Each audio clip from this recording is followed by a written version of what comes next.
Alors, être une femme entrepreneur, pour moi, il y a 3 choses. En général, c'est une femme qui va chercher à s'épanouir dans son activité.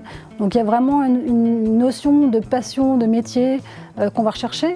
La deuxième chose, c'est un équilibre perso et pro. Alors, c'est plus ma vision perso et des personnes que j'ai tendance à accompagner.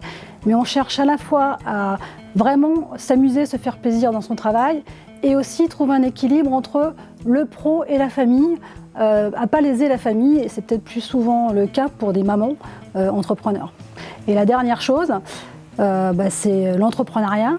L'entrepreneuriat, on n'a pas forcément cette notion au démarrage quand on crée sa boîte, mais passé 2-3 ans, on arrive à un niveau où on gère tout dans son entreprise, que ce soit le commercial, relations clients, la qualité, la gestion, développer les partenariats et penser son entreprise à long terme.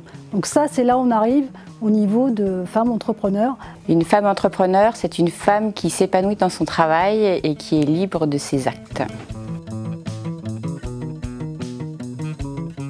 Alors mon premier conseil, ce serait surtout de se faire accompagner sur le projet, parce que quand on se lance toute seule, on a tendance à sous-estimer ce qu'on peut faire, ce dont on a besoin pour démarrer. Donc c'est vraiment se faire accompagner par un professionnel, il y a beaucoup d'organismes qui font ça. Le deuxième, c'est surtout de ne pas sous-estimer ce qu'on veut faire et de se projeter pas à 1 an mais à 3 ans. Ce serait quoi le rêve pour moi avec mon entreprise? Qu'est-ce que je veux vraiment faire? Est-ce que c'est une rémunération? Est-ce que c'est travailler avec des gens spécifiques? Est-ce que c'est être la meilleure dans mon secteur? C'est très varié, mais se projeter, pas que sur mon objectif, c'est créer ma boîte, sinon on va s'ennuyer. Et le dernier, c'est de ne pas rester seul, d'où l'association Toutes pour Elles.